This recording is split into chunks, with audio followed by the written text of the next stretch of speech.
So, simply put, what is SAIMR? SAIMR was a clandestine, mercenary organization for hire. Financed by whom? Financed by foreign governments. And what was the purpose of SAIMR? SAIMR was there to go and destabilize certain countries and basically we were soldiers. And what was your role specifically? Were you in the front line, so to speak? Yes, I was definitely in the front line. Operational front line, hand-to-hand front line, fighting front line, leading operations, if you want to call it that. Did you kill people yourself? Yes. Is it dangerous for you talking to us about this? Definitely. Very. I mean, you know, I could get backlash from my own people. You sitting with a list of names, and all of those names on that list can be verified. But why are you taking that risk, may I ask? I think it's about time that we need closure. I need personal closure.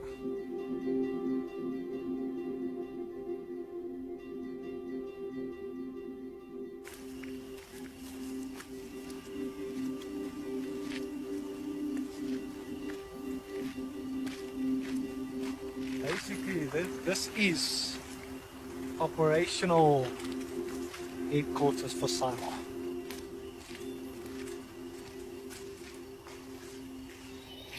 We should still be able to see reminiscence of military personnel being here.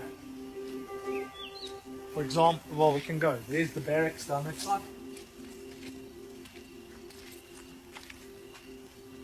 How many people did it involve, SAIMR?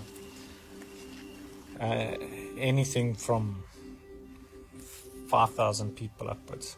That many? That many. So SAIMR was a big organization. And what kind of operations were you doing? Well, it was clandestine operations. We were involved in coups, taking over countries for other leaders. We were involved in Mozambique, spreading the AIDS virus through medical conditions. We were involved in Angola with Dr. Jonas Savimbi for various operations. We gave military support. So people were killed during these operations? Oh, definitely. You mentioned Jørgen, can we I just do the question again and then you can pop in? Yeah. You mentioned actively spreading AIDS? There was a unit in from SAIMR that one of the things was that we went into African countries. And how was that done exactly? Through inoculation. Through vaccines? Yeah, through vaccines. Pretending to inoculate people and that type of thing. The idea being to kill black people? Yeah, to eradicate black people. You must understand the concept was that AIDS was a killer. It was incurable at that point in time. So it was led to believe that if you infected people, it was the quick, non-militaristic approach to eliminate black people. And that is something you know for a fact, that AIDS was actively being spread to other countries? Yes, to African countries. We were at war. Black people in South Africa were the enemy. But so it was about white supremacy? Definitely. Definitely trying to retain the white supremacy on the African continent. And furthermore, he tells us that the purpose of Maxwell's clinics in and around Johannesburg was to infect black people with HIV. He had the one in Tokoze, he had the one in Alex. Yes. If I'm not mistaken, it was on the West Strand. So, and these were research facilities for them to inject people with a solution to see that they prevented AIDS in it. In the meantime, they were injecting people with AIDS. And he was only working on black people in these clinics? Yes, yeah. For almost nothing? Yeah, but that's what I'm saying. So you know what, I mean, what easier way to get a big guinea pig that you live in the apartheid system, black people have got no rights, they need medical treatment. There's a white philanthropist coming in and say, you know what, I'll open up these clinics and I will treat you, I will do this, and meantime, you actually the wolf in sheep's clothing. That's gruesome.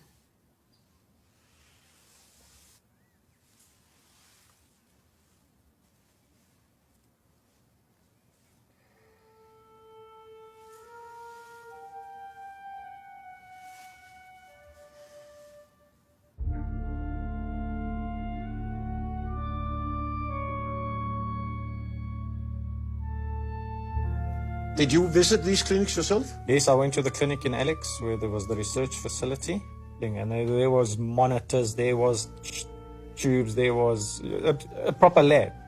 If you want to say it's scientist lab, you know, proper freaky scientist lab, definitely. Were there clinics also in other countries? Well, look, I know personally that I know of, our base of operations for this project was in Mozambique.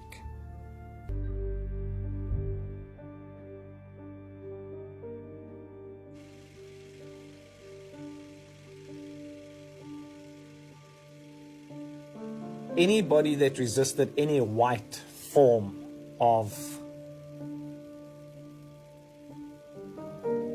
manipulation on the African continent, SAIMR was prepared to go and quell those for a price, at a cost. And that was one thing that Doug Hammarskjöld was totally against.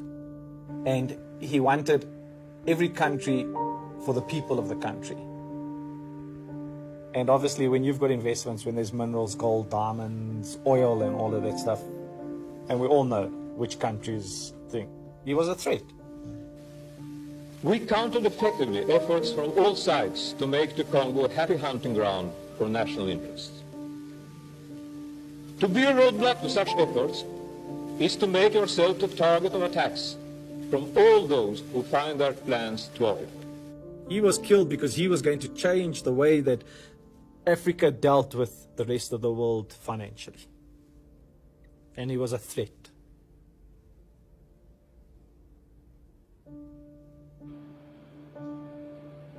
And who's got the most to lose?